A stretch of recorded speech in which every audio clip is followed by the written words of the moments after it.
Bonjour et bienvenue pour ce épisode de la série HO. Le film d'aujourd'hui s'appelle Glass, il est réalisé par M. Night Shyamalan, il est sorti le 16 janvier 2019 et je l'ai vu au cinéma en version originale. Alors comme rarement dans mes retours dans HO d'habitude, on va commencer par une série d'informations. Déjà, la première chose c'est que je fais faire une partie spoiler spécifiquement pour ce film de toute façon. Voilà. Ensuite, des petites informations. La première chose, c'est que le film, au jour où j'enregistre cette critique, sur Box Office Mojo, hein, c'est ma source, le film a déjà encaissé 90 millions de dollars de budget mondial, au box-office mondial, pardon, pour un budget de 20 millions, ce qui veut dire que c'est déjà un gros succès, un très beau succès. Le film a déjà rapporté, et va probablement rapporter 5 à 6 fois son budget de base, ce qui est un gros succès. Nonobstant, la critique française, presse notamment, est mitigée, de ce que j'ai pu lire un petit peu. La note moyenne, c'est 3,5, et les critiques sont grosso modo... je les évoquerai à la fin de cette partie sans spoiler. Mais grosso modo, c'est mitigé. Et surtout, sur Rotten Tomatoes, le film, qui a quand même déjà pas mal de gens qui l'ont vu et qui l'ont critiqué, a pour l'instant 36%, ce qui est vraiment pas beaucoup. Ça fait partie des mauvais films, vraiment ce qu'on peut considérer comme des mauvais films sur Rotten Tomatoes. Pourquoi je vous donne ces éléments-là? Parce que, pour moi, Glass, c'est un peu un paradoxe. J'ai bien aimé Glass, mais en même temps, j'irai pas jusqu'à dire que je trouve qu'il est bon, que c'est un bon film. Alors, est-ce que je l'ai bien aimé parce que, ou plutôt grâce aux films précédents, aux films qui l'ont précédé, et au fait aussi que je connais la filmographie de Shyamalan et que j'aime bien ce réalisateur?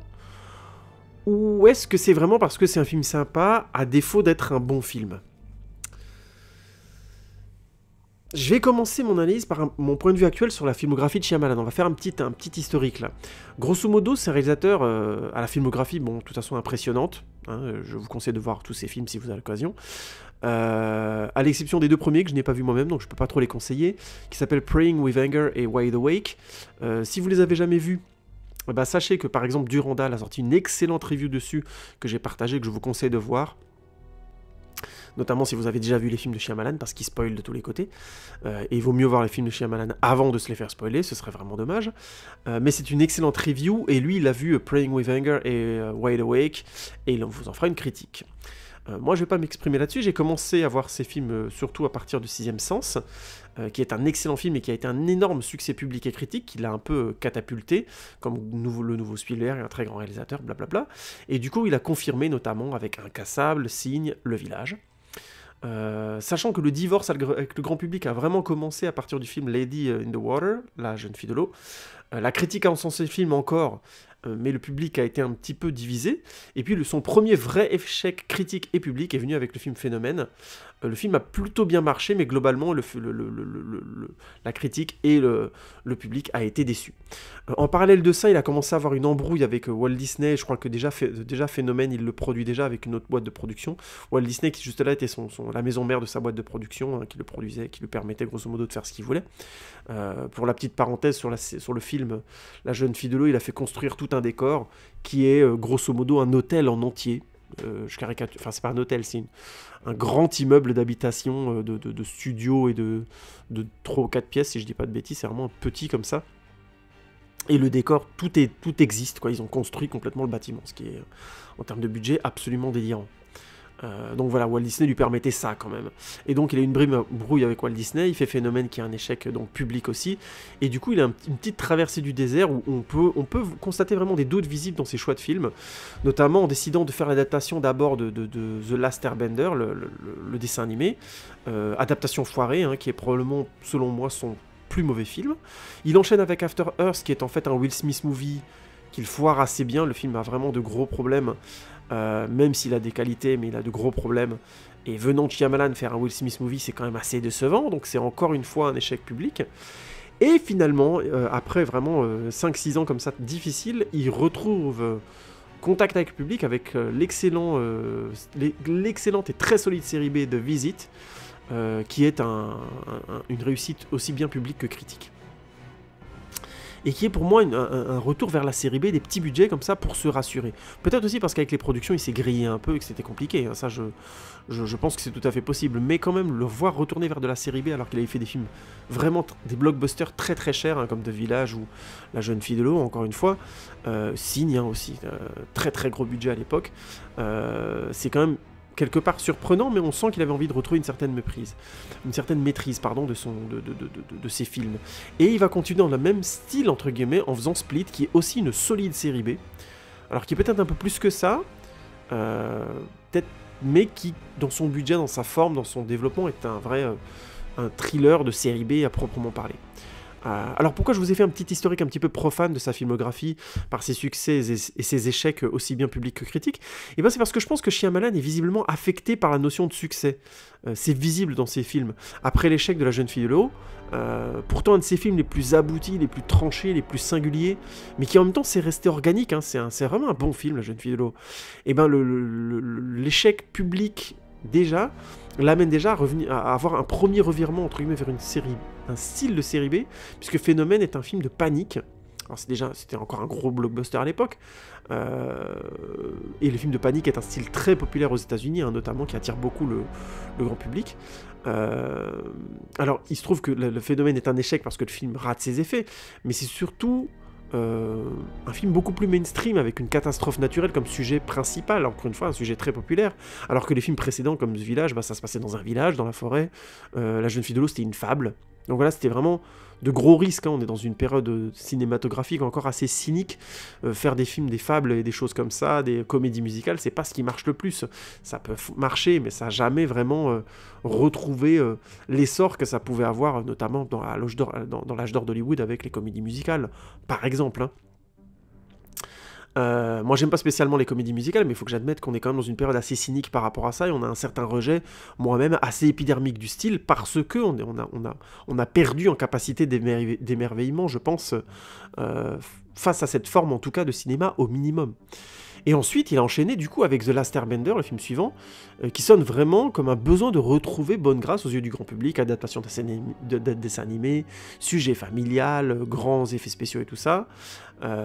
Et je trouve qu'il a eu le même réflexe, encore une fois, après l'échec de The Last Airbender, avec After Earth, où il se met au service de Will Smith, qui est l'acteur ultra populaire par définition, hein. Il se met au service de Will Smith à tel point qu'il quitte à faire un film, un Will Smith movie pur, quoi, entre guillemets, dans le style. Donc, à quelques détails près, on reconnaît quand même sa patte, et le film n'est pas nul non plus, mais vous voyez ce que je veux dire? Et du coup, il est presque revenu en catimini après avec The Visit, qui est vraiment une petite série B, un petit budget pour tout maîtriser, être sûr de retrouver un peu plus son public.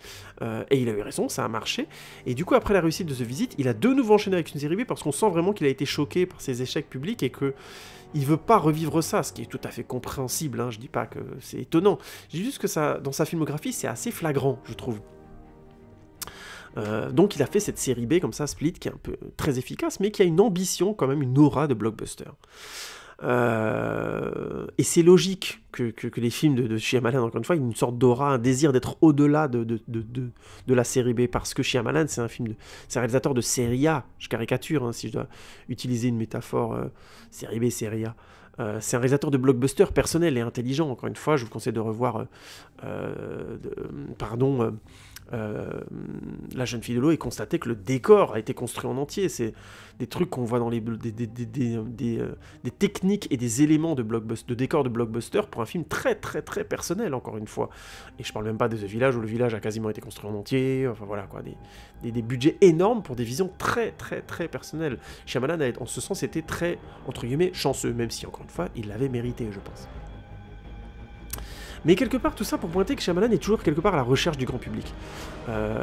Probablement plus des critiques, d'ailleurs, hein. D'ailleurs, si vous voulez connaître le point de vue de Shyamalan sur les critiques, vous regardez La Jeune Fille de l'eau, il y a un des personnages du film qui est un critique. Voilà. Ça règle la question de son point de vue sur ces mecs-là, je spoile pas. Alors, quelque part, on pourrait, de là à dire que Shyamalan aurait un petit peu la maladie du succès, je suis pas compris par les critiques, mais le public me comprend, vous savez, j'ai besoin de retrouver le public absolument. Peut-être, mais ça permet surtout, selon moi, d'expliquer une transformation dans la forme actuelle de son cinéma.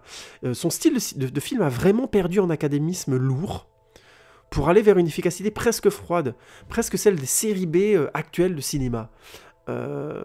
C'est devenu presque, je dis bien presque, difficile de reconnaître encore son style à partir du film The Visit. J'exagère un peu, hein, pour la petite parenthèse. On reconnaît encore les thématiques et le style, tout est là, mais visiblement, Shyamalan est quelque part en pleine recherche de dosage encore maintenant. Il veut être efficace avec des montages modernes et plus rapides, mais il a encore gardé un petit peu son académisme avec cette utilisation de plans et de plans séquences lents. Il aime encore beaucoup ça. Mais on sent vraiment qu'il essaie de trouver le bon mix, là où il y a encore longtemps, il se prenait pas la tête, quoi. Son plan, il était bon, il restait longtemps à l'image, et s'il pouvait aller vers un plan séquence, il y allait quasi systématiquement. Parce que le style de Night Shyamalan, pendant longtemps, ça a été des mouvements lents, en comptant beaucoup sur la force du plan. J'aime beaucoup Incassable, notamment, parce que c'est un excellent exemple de ça. Il laisse beaucoup de temps au plan, on a des travelling comme ça, latéraux, très lents, on laisse vraiment l'image être là. Mais à chaque fois, encore une fois, il laisse le temps au plan d'apparaître devant nos yeux, d'être à l'image, parce que voilà, c'est souvent très fort, très signifiant, et intéressant à regarder, hein. Y a rien qui dépasse, il y a une richesse sémantique dans ces films qui est dingue, hein. Quand je vous dis qu'il fait construire les décors, c'est quelqu'un qui vraiment... Des décors dingues, c'est vraiment parce qu'il a une vision et qu'il veut être extrêmement précis dans ce qu'il montre. Ce qui fait de ces films, comme il a une vision dense de ses propres histoires, ça fait des films denses et des choses intéressantes à regarder. Les plans dans The Village sont exceptionnels, hein, j'insiste là-dessus. Du coup, grâce à cette densité dans les plans, les films sont, entre guillemets, lents en termes de rythme, de découpage, mais ils ne lassent pas grâce à la justesse de ces plans et à leur force visuelle, la maîtrise de la symétrie, la maîtrise de la construction des plans, où sont les personnages, à gauche, à droite, dans quelle direction ils vont. Je vous renvoie à la vidéo de Durandal où il explique ça très très bien, mais aussi le rythme, aussi comment les choses se produisent dans le plan, à quel moment on change de plan aussi. On a une scène notamment magnifique dans The Village où deux personnages finissent par être tête contre tête et on se retrouve dans le contre-champ sur le visage d'un des personnages. On met vraiment 30 secondes à comprendre ce qui se passe, c'est excellent comme séquence et c'est un excellent travail sur le découpage et le cadrage en l'occurrence de l'action. Donc ça fait des films puissants, et dans le cas d'Incassable, c'est notamment puissant aussi parce qu'il y a un autre effet de Night Shyamalan, c'est le fait que le film n'avait pas été vendu comme un film de super-héros. On se rendait compte au fur et à mesure du film que c'en était un. D'ailleurs, Incassable était d'abord vendu comme un film catastrophe. Je vous renvoie à son excellente bande-annonce. Excellente bande-annonce en plan séquence, hein, évidemment, où Bruce Willis se réveille donc de cet accident de train et on lui explique qu'il est le dernier survivant de cet accident, mais le côté génial, c'est comment on lui explique ça, et comment ce plan séquence arrive à rendre aussi bien le fait qu'on lui explique comment. Je vous laisse découvrir la bande-annonce. À l'occasion, je la mettrai peut-être, je pense, sur le Facebook, sur la page de la chaîne. Je la mettrai peut-être dans la description de cette vidéo, je sais pas, il faut que je la retrouve. Si je la retrouve, cette bande-annonce, je vous la mettrai en lien. Donc avant de se révéler comme un film de super-héros, on est d'abord passé sur l'idée que c'était un film de catastrophe, et c'était en plus très bien vu de la part de Shyamalan, puisqu'il avait bien senti son époque à un moment donné. Incassable sort au moment du boom des films de super-héros, pile la même année où sort X-Men et Spider-Man, qui sont les deux films qui ont vraiment relancé l'intérêt du grand public pour les films de super-héros. Donc voilà, je voulais surtout souligner son style, entre guillemets, et à l'inverse, dans Split, donc quasiment 16 ans plus tard, on a un thriller inspiré, certes, mais avec une facture beaucoup plus commune, beaucoup plus... le film déjà compte beaucoup plus sur le jeu de ses acteurs et sur leur performance, notamment la performance de James McAvoy, qui est déterminante dans la crédibilité du film, tout simplement. Mais il y a aussi la performance de Anya Taylor-Joy, qui est très importante dans le film, qui joue une des victimes, notamment. Et je souligne l'importance des performances des acteurs, parce que vraiment, dans toute une partie du cinéma de Shyamalan, c'est pas que la performance des acteurs était pas importante, c'est qu'il la modérait beaucoup. On critiquait d'ailleurs beaucoup son cinéma, et à juste titre, ce que je peux comprendre tout à fait, parce que les personnages devenaient quasiment inexpressifs, quasi monolithiques. Il y avait une sorte de prégnance de la mise en scène sur leur jeu. Alors, je modère ce que je dis, ça dépendait des séquences, mais c'était quand même très présent. Il y avait ce truc très... les acteurs des films de Shyamalan qui faisaient rien. Mel Gibson dans Sin, c'est impressionnant, quoi. Je caricature, mais il y a des séquences vraiment, il est impassible. C'est pareil pour le personnage de Joaquin Phoenix dans dans The Village, et enfin voilà, c'est récurrent dans sa filmographie, des personnages qui ont comme ça une sorte de non-expressivité, et avant le personnage de Cleveland Heap, joué par Paul Giamatti dans La jeune fille de l'eau, on a au final, avant, surtout des personnages très modérés dans leur jeu, et très, entre guillemets, lents, et expressifs de manière très lente. C'est assez étonnant, souvent d'ailleurs les personnages principaux sont assez monolithiques dans ces films. Je vous conseille de voir ça. Et donc dans Split, c'est pas le cas, puisqu'on a Anya Taylor-Joy et McAvoy qui vont avoir tout un éventail comme ça d'expressions très fortes, même si Anya Taylor-Joy est un peu plus éteinte, ce qui ressemble un peu plus au style de Shyamalan. On a comme ça, en personnage principal, un mec qui a plusieurs personnalités, qui va être très très très très expressif. Et de toute façon, James McAvoy n'est pas connu pour être modéré dans ses interprétations de jeu. Je vous renvoie à son interprétation de Charles Xavier dans les films X-Men, où il est vraiment très large. Il s'est souvent pris la tête avec les réalisateurs des X-Men, des films X-Men, pour justement densifier le jeu et la personnalité du personnage de Xavier, avec des réussites et des échecs. Ce qui est plutôt réussi par exemple dans Days of Future Past, et qui fonctionne beaucoup moins par exemple dans X-Men Apocalypse par exemple. Je ferme la parenthèse. Mais c'est pour dire, il y a déjà un changement fort, un deuxième, au-delà du rythme de ces films, où la mise en scène est parfois prégnante, encore parfois, mais le rythme est devenu beaucoup plus rapide, notamment dans le découpage, c'est devenu quelque chose d'un peu plus mainstream, vraiment. Il y a aussi cette prédominance donnée à la performance des acteurs. Je vous renvoie au personnage du frère, notamment dans The Visit, où là, il n'y a aucun doute, le petit frère, il a une présence à l'écran, il fait beaucoup de choses, il est très expressif. Ce qui n'était pas le cas des enfants dans les précédents films de Shyamalan, notamment dans The Last Airbender aussi, par exemple. Mais il y a d'autres exemples d'enfants très mono-émotionnels, je caricature, mais vous voyez ce que je veux dire, aussi bien dans, dans le sixième sens que dans, par exemple, La jeune fille de l'eau. Bon, je ferme ma parenthèse. Globalement, on a toujours comme ça ces effets de mise en scène et quelques moments de plan séquence, mais on a quand même vraiment dans son style. Je trouve que si on voit Split ou qu'on voit The Visit, on les fait clairement entrer dans les thrillers des années 2010, alors que les précédents films de Shyamalan étaient des films de Shyamalan. C'était vraiment difficile de trouver un autre réalisateur ou un style d'une époque. Je trouve vraiment que pour le coup, il était un peu à contre-courant dans les années 2000. Et en reconnaissant ces films entre tous. Ces films sont devenus presque secs, quelque part.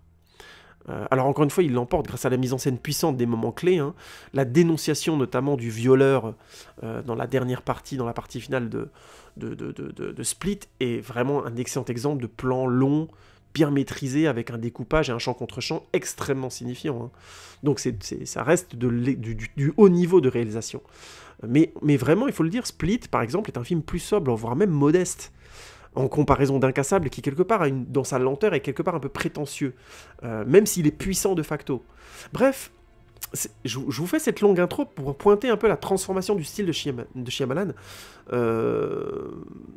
Et je pense que cette transformation, elle vient vraiment de son inquiétude de perdre contact avec le public et de retrouver quelque part le succès public, d'abord et avant tout. Alors je fais une parenthèse tout de suite, Durandal répond bien à ça. S'il cherche le succès, c'est aussi parce que voilà, le cinéma c'est une industrie, et que si t'as pas de succès, on va pas claquer des millions à chaque fois de faire des films si le succès public est pas là. Vous comprenez bien que le succès public est bien plus déterminant au cinéma, pour continuer à pratiquer et à pouvoir faire des films ambitieux, que je dis n'importe quoi mais en peinture. Voilà, c'est bien d'avoir du succès si on veut faire des immenses peintures, si on veut peindre des immeubles, on est d'accord, mais dans l'idée on peut peindre entre guillemets relativement facilement. On n'a pas la complexité industrielle technique qu'implique le cinéma, et notamment le cinéma avec des acteurs, un décor et blablabla.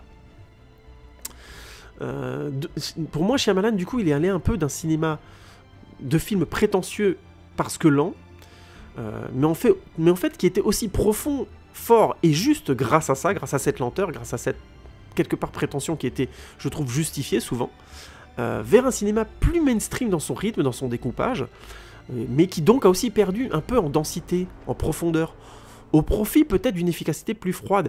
Si je dois clarifier ce que je veux dire par là un peu plus précisément, je pense pas qu'il y ait 60 couches d'interprétation d'un film comme The Visit ou même The Split. Par contre, je pense que on peut vraiment faire il y a des gros débats de sens, notamment sur des films comme Signe. Je vous renvoie à l'interprétation de Durandal de la fin du Signe, et l'interprétation de Karim Debache et de son équipe sur Chroma, du même film. C'est très très intéressant. Mais c'est des films qui ont cette densité-là. Je pense pas qu'on puisse leur donner une même densité de sens à Split ou à The Visit, par exemple. Même si c'est des films très très bien écrits et que l'histoire centrale est très très bien. Encore une fois, j'ai vraiment pas de critique à émettre sur cette densité-là. C'est d'excellentes histoires. Mais je pense pas qu'elles aient j'ai pas l'impression qu'il y a la même volonté de densité, en tout cas, dans ce nouveau style de cinéma chez Shyamalan. Et du coup, j'en arrive à Glass, enfin, vous allez me dire, oui, vous avez bien raison, je suis pas un mec qui parle trop pour rien. Je trouve que Glass, si je dois être clair, a malheureusement un peu exagéré cette deuxième tendance du cinéma de Shyamalan en retrouvant un niveau de prétention qu'il avait peut-être avant, mais du coup ça colle pas très bien. Vous voyez ce que je veux dire ? Si son style était parfois prétentieux mais fonctionnait, c'est parce qu'il avait cette lenteur, cette précision dans le découpage. J'ai pas retrouvé ça dans Glass, mais je vais m'expliquer clairement. Et du coup, mettre cette prétention dans un découpage un peu plus, entre guillemets, classique, mainstream, bah ça perd très vite en force. Ça a même tendance à rendre le film un peu prétentieux sur du vide. Mais je suis méchant, on va d'abord fonctionner par étapes et vous donner le pitch. Le monde vient de découvrir le tueur en série baptisé la Horde. Sous sa cape tempête, David Dunn, un homme à la résistance physique exceptionnelle, le traque déjà. Mais alors que le combat fait rage et que la Horde s'avère être aussi fort que David, ils sont tous les deux neutralisés par la police et envoyés en hôpital psychiatrique. Dans la même institution qui renferme un certain Elijah Price, arrêté déjà des années avant par David, un handicapé à l'esprit brillant et dangereux ayant commis plusieurs attentats à grande échelle. Là, la psychologue qui les prend en charge leur annonce à tous les trois sa spécialité. Elle s'occupe des personnes qui souffrent d'illusions de grandeur, et plus précisément, ceux qui pensent être des super-héros. Alors, je rétropédale encore une fois, un petit peu, vous me connaissez, hein. Dès l'annonce du titre, Glass, j'étais très content. Parce que le style de Shyamalan marie bien le double sens dans ses titres. Les titres de Shyamalan sont souvent indirects. Je vais pas spoiler, mais grosso modo, ces titres sont des outils de perception, de décryptage souvent de ces films. Par exemple, dans Signe, eh ben, les signes que les personnages vont percevoir ou vont lire vont donner les réponses au pourquoi les personnages vivent ce qu'ils vivent, par exemple. Dans The Village, bah, évidemment, le village est la clé de la narration. Dans Lady in the Water, donc la jeune fille de l'eau, c'est elle qui est la clé qui déclenche et irrigue le récit. Hein. Je trouve que chez Shyamalan, c'est l'exemple parfait de titre souvent juste, voire parfait, juste dans le sens de la narration, mais parfait parce qu'ils sont accrocheurs, ils sont intéressants, ils mettent en place un suspense aux yeux du grand public, ils vendent bien le film, et en même temps, ils parlent toujours du film, et ça, c'est plutôt bien vu quand même, c'est quand même balèze. Et donc, Glass, c'est la première fois dans la filmographie de Shyamalan que le nom d'un personnage est le titre du film. Alors, en fait, non, techniquement, c'est Mr. Glass, mais bon, j'estime que c'est quand même le nom du personnage, Glass. Mais évidemment, vous le savez, c'est aussi une matière. Alors j'ai cherché évidemment sur internet une traduction de l'anglais pour éviter de dire des bêtises, c'est le verre. C'est donc une matière transparente, mais qui selon son épaisseur et sa densité peut transformer la perception visuelle. Thème très important chez Shyamalan tout le temps, comment apprendre à voir, revoir, redécouvrir, à voir les choses différemment, avec un regard d'enfant, avec un regard plus ouvert sur les choses, ainsi de suite. Et c'est aussi évidemment le verre, une matière fragile qui, brisée, devient tranchante et dangereuse. Donc il y a tout ce sens-là dans le titre du film, et dans le personnage, et donc dans ce qu'on va nous raconter. Alors désolé pour ce cours de sciences nat niveau CE2, hein, mais perso j'aime beaucoup les titres qui allient simplicité et densité. Et c'est le cas de ce titre, donc de ce film. Alors j'ai un petit souci par contre, perso, avant d'aller un peu plus loin, avec Glass, parce que le trailer a vendu la mèche, et a donc présenté Glass comme une suite de films de Night Shyamalan. Or, une partie du plaisir et de l'efficacité des films de Shyamalan réside dans les effets de surprise.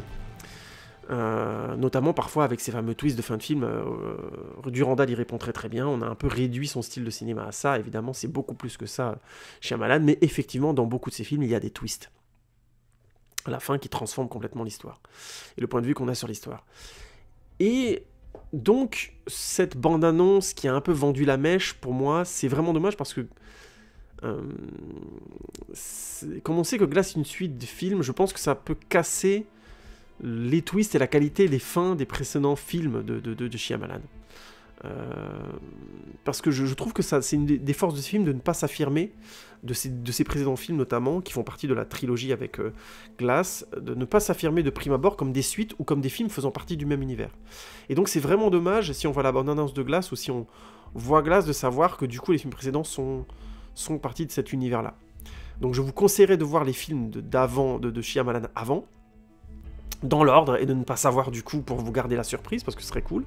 Mais ça fait un petit paquet de films à regarder, hein, malheureusement, il y en a quand même 7-8. En même temps, vous pouvez vous passer de The Last Airbender, de After Earth tranquillement, hein, et de ces deux premiers aussi, que ce soit Praying with Anger ou Wide Awake, selon Durandal, et je pense qu'il a raison. Donc vous pouvez vous taper les autres, et les autres sont vachement bien. Et vous passerez des bons moments, et à tous les coups, vous verrez du bon cinéma. Donc c'est pas si mal. Mais c'est vrai que c'est un peu dommage, parce que vaut mieux voir ça avant d'aller voir Glass. Sinon, je pense qu'on perd une partie de la qualité. Mais je reviendrai là-dessus plus tard. En tout cas, moi, mon choix, il est fait. Je dévoilerai ces choses-là. Quels sont les films de la trilogie dans la partie spoiler. Ici, j'en parlerai pas. Parce que je pense que les films de Shyamalan méritent de ne pas être spoilés, honnêtement. Si vous les avez vus, si vous avez vu le film ou que vous avez vu le film précédent, c'est pas grave, vous savez déjà. Et si vous n'avez pas vu, tant mieux. Regardez les films de Shyamalan, comme j'ai dit, dans l'ordre de leur sortie, et kiffez les amis. Et vous revenez ensuite, on se fera la partie spoiler ensemble, mais vous pouvez déjà écouter cette partie, parce que je vais faire gaffe, et ne pas vous spoiler du tout. Voilà, j'ai fait mon choix. Donc je retourne à moi et mon petit rétropédalage avant d'avoir vu Glass. Donc le titre m'a plu, le trailer m'a plu, parce qu'il annonçait clairement que les personnages allaient être dans un hôpital psychiatrique pour des problèmes d'illusion de grandeur, hein. Et ça m'a hypé vachement, parce que ça c'est vraiment le style de Shyamalan, d'aller à contre-courant des attentes. On a un film qui clairement va être un film de super-héros, on nous dit que c'est un film de super-héros, et tout de suite on nous fait douter, dès la bande-annonce, sur le fait qu'ils en soient vraiment. Et en fait, ça va se passer dans un hôpital psychiatrique. Donc le truc anti-spectaculaire par définition, et qui va faire travailler ton imagination tout de suite. Tu dis, il faut qu'il s'échappe, il faut qu'il se passe un truc. Mais tu sais pas exactement ce qui va se passer. Ça met tout de suite... ça va à l'encontre des attentes qu'on pourrait avoir sur un film de super-héros à la base. Et moi, j'aime beaucoup ça. C'est vraiment la capacité de Shyamalan à déclencher notre imaginaire avant même que le film sorte. Il a bien maîtrisé son titre, il a bien maîtrisé la bande-annonce. Et ça, c'est cool, et ça m'a donné envie, ça m'a vachement hypé, déjà 2 fois de plus, d'aller voir encore ce film, même si je me disais dans son nouveau style, est-ce qu'il va être capable de gérer une telle descendance? Et je reviendrai là-dessus plus précisément dans la partie spoiler. En tout cas, sans spoiler, j'ai fini par voir Glass. Alors, soyons clairs, comme d'hab chez Shyamalan, l'histoire est bien écrite et soignée. Il y a inhabituellement beaucoup de personnages principaux, grosso modo, il y en a 5, 4 et demi. Là où par exemple The Visit avait se concentrait sur un frère et une sœur, The Village se vend d'abord comme un film choral, mais au final c'est vraiment l'histoire d'un couple. La jeune fille de l'eau, c'est un film choral aussi à la base, mais au final c'est surtout l'histoire d'une jeune fille et de son père adoptif, entre guillemets.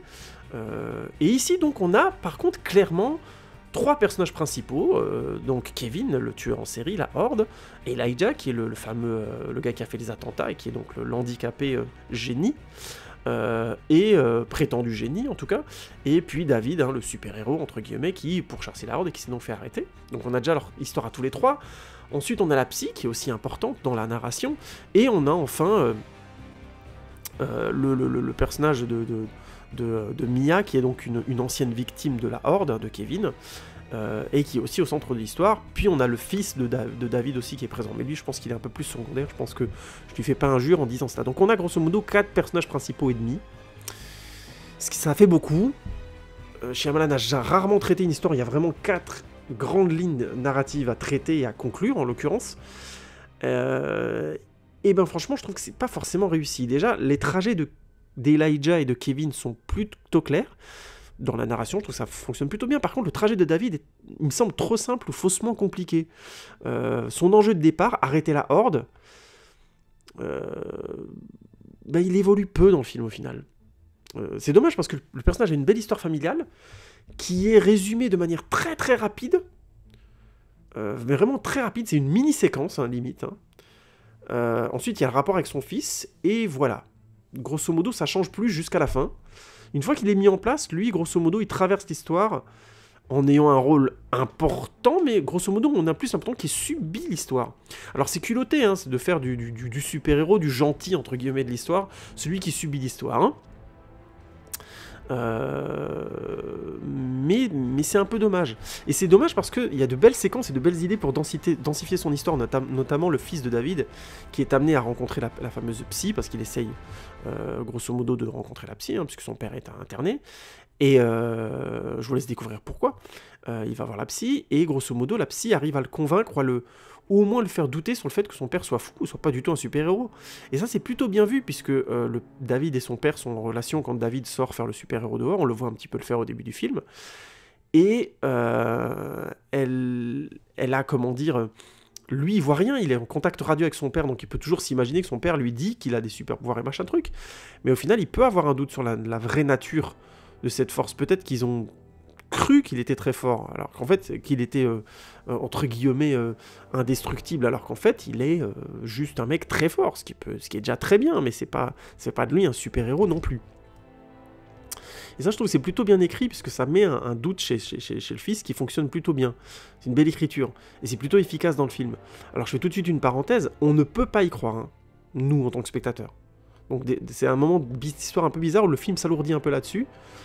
La psy essaie vraiment de leur faire croire qu'ils sont pas des super-héros, mais le problème, c'est que, là, je spoil rien, là, hein, au début du film, on voit clairement David faire des choses plutôt exceptionnel. Il chope un gars, il le balance, alors c'est fait hors champ et tout ça, comme toujours chez Shyamalan, c'est sous-entendu, il y a une très grande grandiloquence dans la mise en scène et c'est plutôt classe, même si le rythme, encore une fois, du découpage est très contemporain, très moderne, très 2015, entre guillemets, mais je comprends pas pourquoi la psy...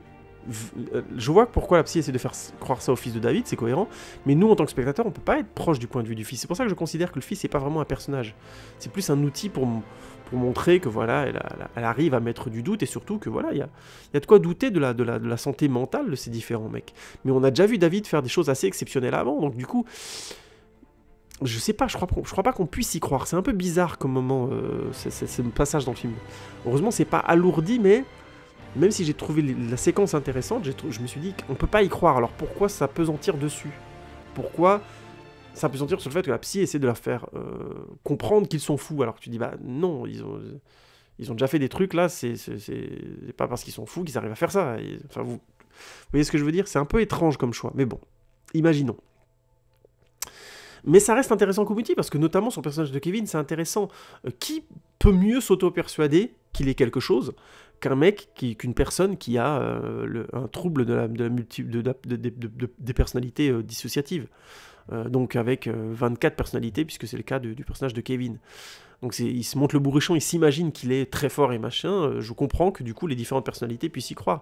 Et c'est intéressant du coup, dans la scène du triple interrogatoire, vraiment la vraie bonne scène du film, je trouve une très très bonne scène, notamment avec un moment où on a un changement de point de vue sur le vrai personnage principal du film, entre guillemets, la caméra débule, et on voit vraiment une vision distordue, une perception distordue de la réalité.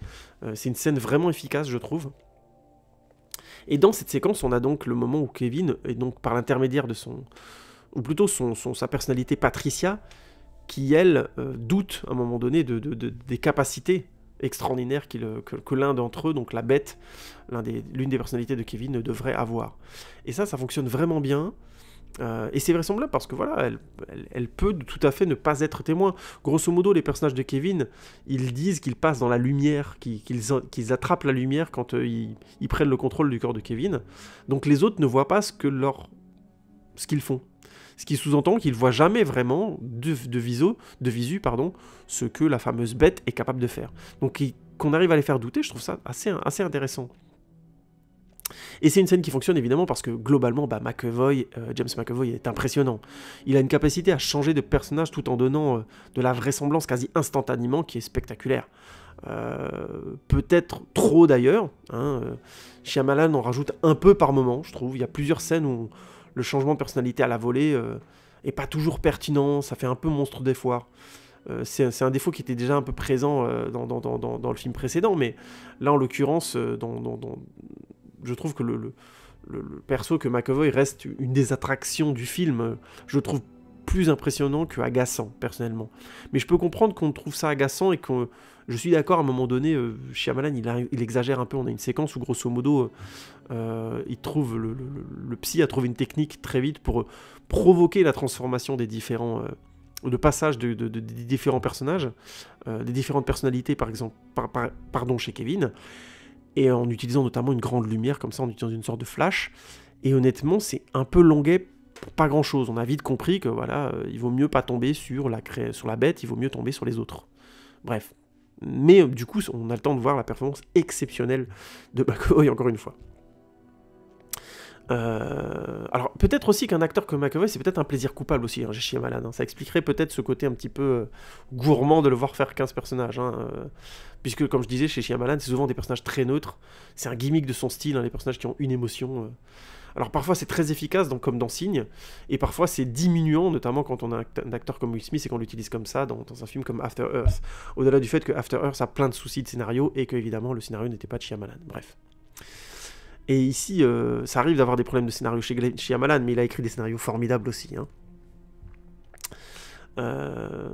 Et ici, globalement, dans Split, les acteurs sont plutôt neutres, à l'exception de McAvoy, et donc de Glass, qui est joué par Samuel L. Jackson. Et oui, parce que oui, Samuel L. Jackson fait le taf, il est impeccable. C'est paradoxalement pas un très grand rôle, je trouve. Il joue très bien son personnage. Le parcours du personnage est en ligne droite, en quelque sorte. Comme je dis, il n'y a pas vraiment de surprise. Mais Jackson est impeccable.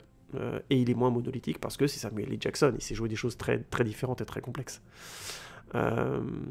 Et aussi parce qu'évidemment, le personnage de Glass est très bien écrit. À noter l'utilisation de séquences notamment retirées des films précédents et qui ont été intégrées dans ce film-là pour donner du background. Elles ont été remontées, dynamisées au montage de notre époque pour s'incorporer un peu mieux au film. Et ça donne effectivement beaucoup de chair au récit. C'est une vraie réussite. C'est un truc très casse-gueule de reprendre des séquences d'un film qui date d'il y a plus de 10 ans pour les remettre dedans. Et on n'est jamais sûr que ça va fonctionner. Et pour le coup, là, je trouve que ça fonctionne vraiment bien. Ça donne vraiment de la densité à David et à son fils. Ça donne de la densité à Elijah. C'est de très belles séquences. Pour la petite parenthèse, la séquence qu'il a repris d'un film précédent, donc pour Glass, pour un accident notamment dans une fête foraine, était la scène qui avait coûté le plus cher sur le film précédent. Et ça arrivait souvent à Shyamalan de tourner une scène qui est extrêmement coûteuse et de l'enlever du film au final. Donc voilà, ça lui arrivait visiblement très souvent aussi. C'est arrivé sur Incassable, c'est arrivé sur Signe, c'est arrivé aussi sur La jeune fille de l'eau. À chaque fois, la scène la plus chère de tout le tournage était finalement enlevée du film. Bon, en l'occurrence, je trouve que ça se voit pas, ça se sentait pas qu'il manquait de scène, donc c'était une bonne chose. Ces films étaient parfaitement équilibrés sans ça. Mais c'est un petit peu anti-hollywoodien, hein, comme truc. En général, la scène qui coûte le plus cher, c'est ce qu'on appelle le money shot, et on en fait de la pub avec et tout ça. Hein, c'est supposé être dans le film au final. Hein, vous voyez, si vous voulez un exemple de mec qui fait du money shot et qui l'utilise, mais alors genre comme un bourrin, c'est Michael Bay, quoi. Là, vous avez vraiment la bombe dans Pearl Harbor, entre autres. Hein, et on a des plans dans Transformers, bref, je vous laisse découvrir, mais c'est vraiment du bourrin de chez bourrin. C'est le money shot, c'est le truc que tu vois dans la bande-annonce, et quand tu vas au cinéma, ils te le redonnent en en rajoutant encore, quoi. Bref, je ferme la parenthèse. Mais du coup, le fait d'avoir utilisé des scènes qui avaient été tournées pour un film précédent et de les réincorporer dans ce film, pose pour moi une question qui est importante, c'est est-ce qu'il est possible de recevoir Glass avec autant de force que j'ai pu le recevoir moi, parce que je connaissais très bien les films avant, si on n'a pas vu ces films précédents, justement. Et concernant les personnages de Glass et de Kevin, là en l'occurrence, je trouve que ces séquences sont bien réutilisées, et je pense que oui, le film est suffisant et dense. Je pense vraiment qu'on peut s'attacher à Glass et à Kevin dans ce film. Ils ont vraiment de la présence, et le fait d'avoir réutilisé les séquences d'un film précédent, notamment les séquences incorporant Mr. Glass, sont très très très bonnes. Je pense que c'est une excellente idée. Et ça s'incorpore de manière très organique à ce film-là, au film Glass. C'est vraiment bien vu. C'est quasiment un cas d'école d'une réutilisation d'un regret ou de quelque chose qu'on a laissé sur la table de montage et qu'on ressort des années plus tard, et c'est une excellente utilisation. Franchement, bravo. Sans compter qu'on est passé de la HD entre les deux films, et que moi au cinéma ça m'a posé aucun souci. Alors peut-être pas, encore une fois, au niveau technique de cinéma, je suis malheureusement un peu limité parfois, sur certains points, je dois encore apprendre beaucoup de choses, et en l'occurrence, la qualité d'image m'a peut-être pas choqué, je dois encore peut-être aiguiser mon œil, entre guillemets, mais en l'occurrence, je trouvais que ça fonctionnait très bien, concernant donc Mr. Glass et la Horde, donc Kevin Wendell Crumb. Mais concernant David, et surtout la victime de Kevin, Mia, J'ai l'impression que non. J'ai l'impression que vraiment la remise en contexte est trop succincte. L'histoire de David, comme je disais, familiale, est résumée vraiment de manière très rapide. Notamment le rapport à sa femme, c'est très étrange.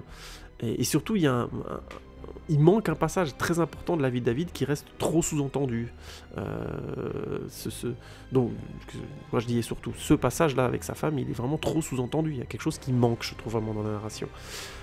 Et je parle même pas de Mia, où je pense que si on n'a pas vu le film où elle est avant, c'est un personnage qui devient assez creux, entre guillemets, grosso modo. Voilà, elle revient, je caricature à peine, syndrome de Stockholm, fin de l'histoire. Je veux pas spoiler plus que ça. Mais pour moi, ça, c'est une vraie... Je suis quasiment persuadé que si on n'a pas vu les films précédents, là, vraiment, il manque un truc. Une autre faiblesse que je vois dans le film, on a cette fameuse scène du triple interrogatoire qui, pour moi, est vraiment une scène iconique au possible, qui marque le film, qui marque la bande-annonce, d'ailleurs, les affiches aussi, d'ailleurs. C'est une autre... C'est une scène vraiment très forte, j'aime beaucoup la mise en scène de cette séquence-là, il y aurait de quoi l'analyser. Elle est passionnante. Et elle est très bien écrite, et il y a plein de moments que je trouve très intéressants dans cette séquence, qui devait être visiblement beaucoup plus longue. Il y a pas mal de choses qui ont sauté au montage, d'après ce que Shyamalan en a dit. Mais à part cette séquence-là, est-ce que moi j'ai une autre scène visuellement marquante en tête? Je vais être honnête, non. Hein. Le film est bien écrit, donc on a de belles séquences en termes d'histoire, mais visuellement, c'est pas fou. C'est efficace, c'est beau, mais c'est pas renversant. Mis à part, encore une fois, le triple interrogatoire. On a l'exemple du dernier plan du film, qui se veut, je trouve, iconique, et qui est finalement, je trouve, assez moyen. On a un travelling arrière lent, qui veut donner de l'ampleur, on a le sens du récit qui, pour le coup, est iconique, hein, mythique, on comprend tout à fait l'importance de ce qui se passe, mais le cadre, sa construction, elle me semble pas à la hauteur, quoi. C'est lisible et c'est tout. Là où Shyamalan est très très très fort pour faire des films tableaux avec des plans qui sont extrêmement marquants à chaque fois.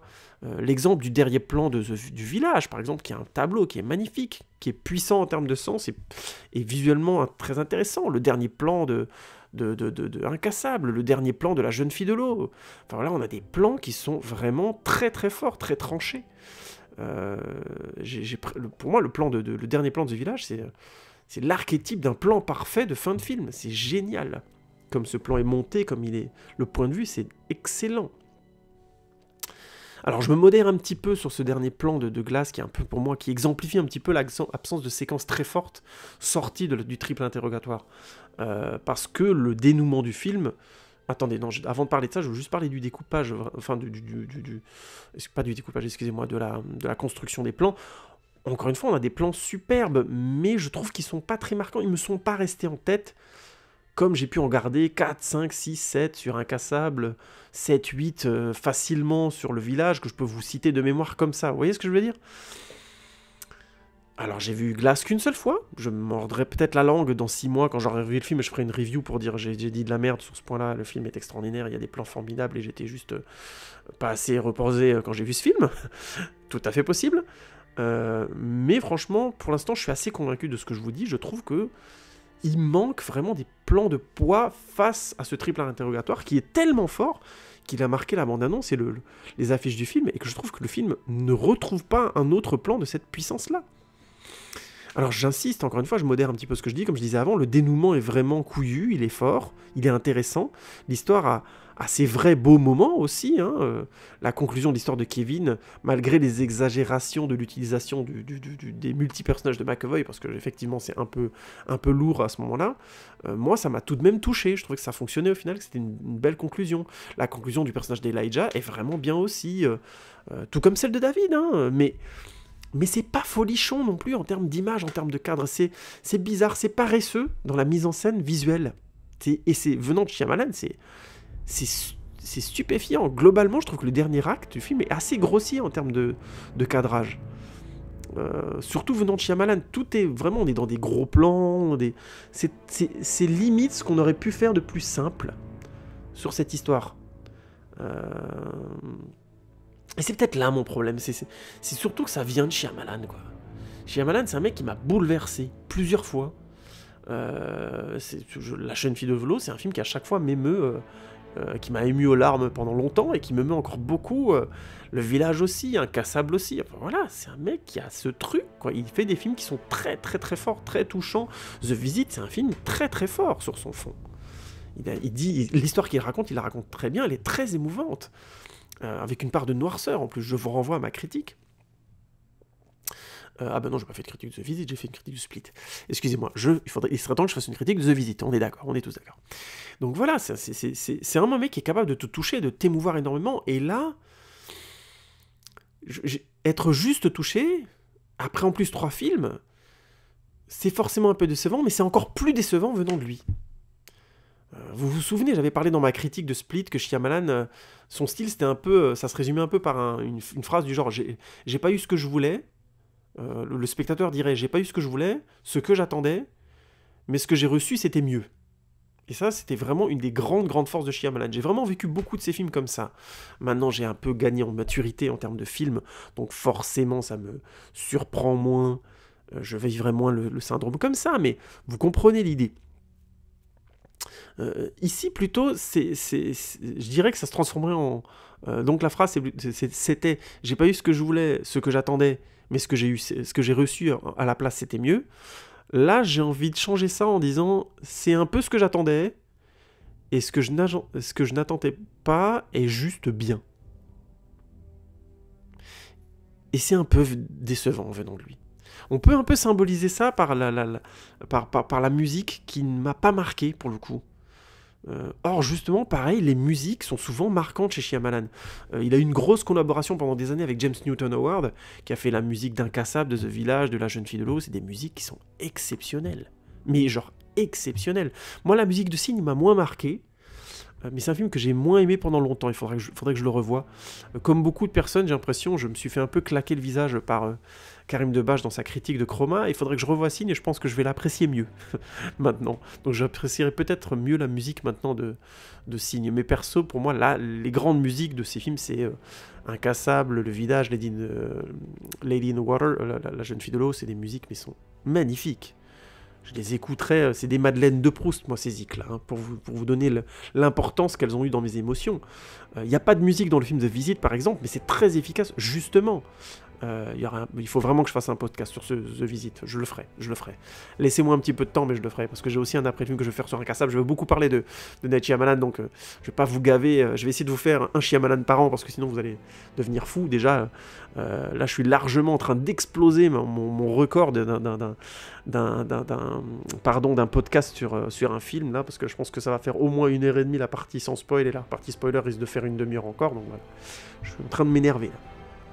Mais tout ça pour dire, sans déconner, que même la musique de Split, qui était faite par un compositeur que je ne connais pas, qui s'appelle Wes Dylan Thornton, le thème de Kevin, je me suis surpris dernièrement, mais il m'est revenu en tête tout seul.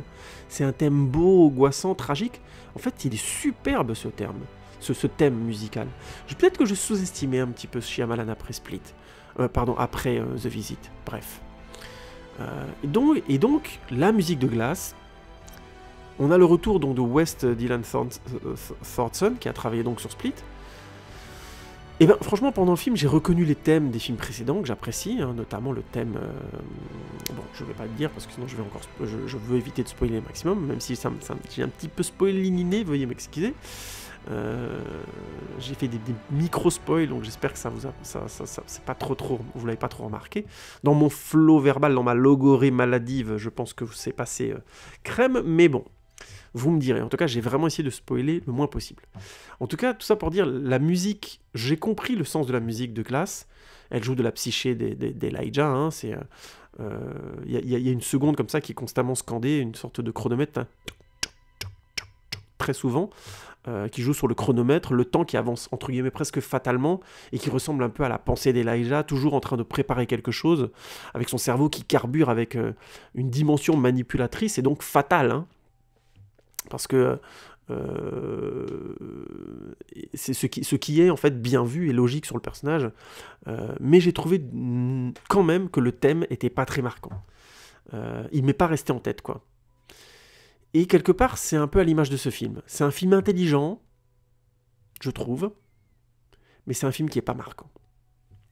Autre élément qui était bien vu d'ailleurs par Durandal, c'est que lui-même a pointé, que j'avais pas pointé aussi bien, vraiment, c'est le fait que les scènes de combat chez Shyamalan sont souvent des plans séquences chorégraphiés, mais du coup c'est forcément pas très nerveux, et il y a souvent une sensation de lenteur. C'est joli, voire stylé, mais ça manque de punch, d'impact, de physique.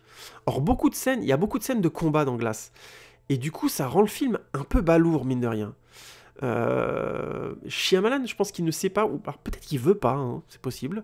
Il sait pas faire des scènes de combat organiques. Vous savez, avec ces fameux plans à la caméra à l'épaule, la shaky cam, les impacts avec des sons très contrastés, la variété de nature sonore, etc. Vous voyez le style de séquence. On pense un petit peu à du Paul Greengrass, à ce qu'on peut voir aussi chez Jaume Collet-Serra, le réalisateur des films d'action là avec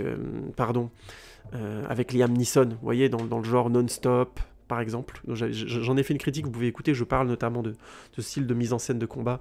Donc vous voyez un petit peu ce que je veux dire, c'est de ce côté très nerveux et qui à un moment donné a de l'impact physique. Donc il veut pas faire ça, ou il ne sait pas faire ça, Shyamalan. Et du coup, ça, c'est joli, c'est juste en termes de sens. Alors, quoique, hein, pour la petite parenthèse, est-ce qu'on n'aurait pas pu donner à la bête dans Glass une mise en scène plus agressive, vous voyez ce que je veux dire, plus impactante? Si, peut-être. Mais bon, grosso modo, en termes de sens, la mise en scène des combats des combats physiques chez Shyamalan, elle est parfois... elle est souvent juste et elle a une certaine intensité. Mais je trouve qu'elle ne retrouve pas une intensité de combat qu'on a pu avoir dans d'autres films. Notamment, on a l'excellent exemple du combat qu'il y a dans Incassable. Il y en a un seul.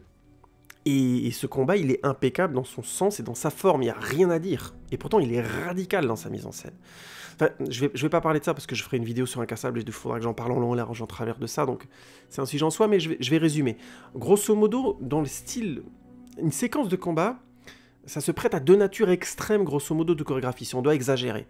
La première style, ce serait un style chorégraphique extrême, où c'est la performance des acteurs, des cascadeurs qui est mis en avant. Donc grosso modo, on a des plans simples, souvent des plans séquences, on découpe très très peu, et ça a pour but d'être spectaculaire en soi.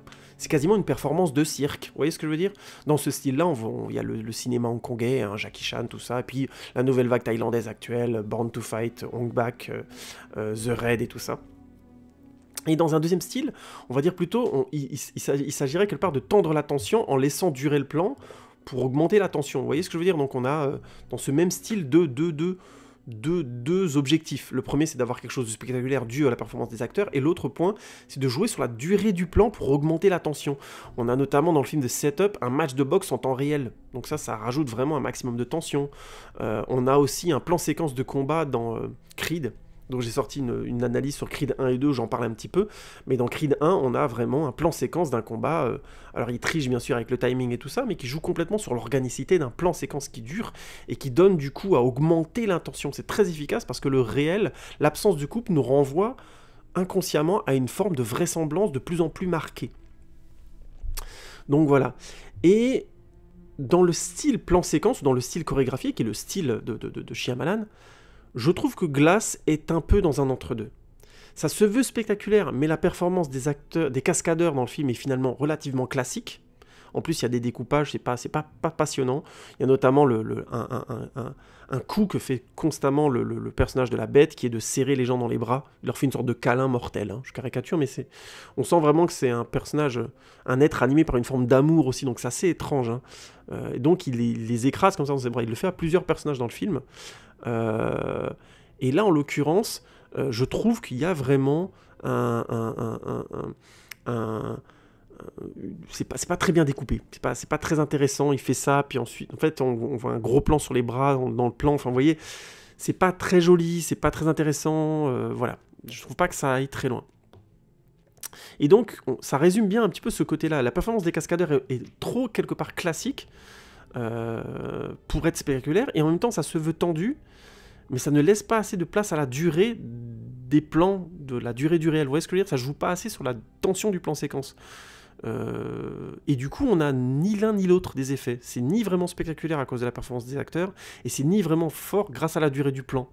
Et c'est vraiment dommage, en rapport au thème du film, hein, qui cherche à donner à voir ce qui est caché.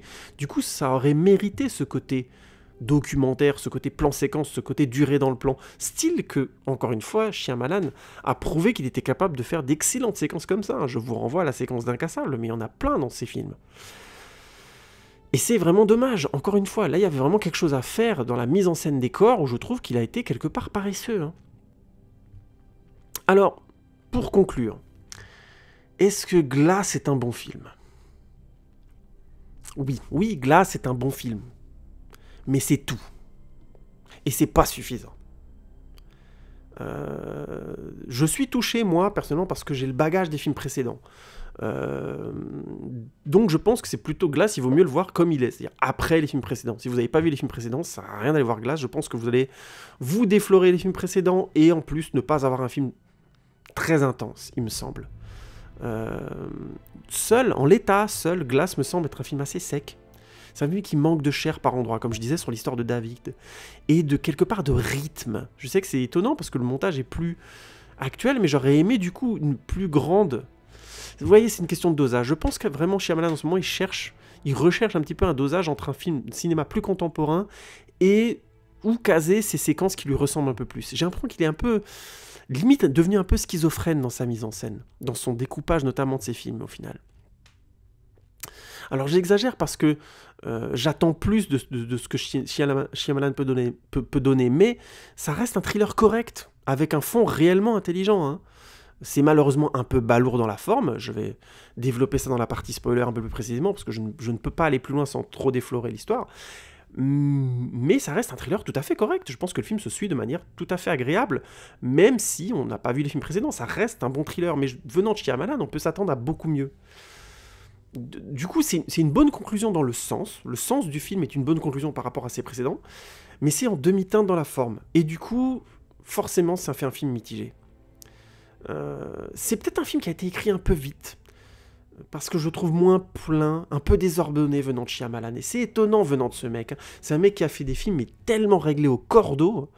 Vraiment, regardez The Village, regardez Incassable, c'est des films qui datent, mais quand même, c'était tellement maîtrisé et tellement plus efficace que c'est surprenant de le voir être un peu désordonné, un petit peu. Voilà, le dernier acte de Glass passe un peu à l'as, il n'y a pas de plan, je trouve, qui frappe comme ça pouvait frapper dans ses films précédents. C'est très étonnant, même le dernier plan du film. Hein.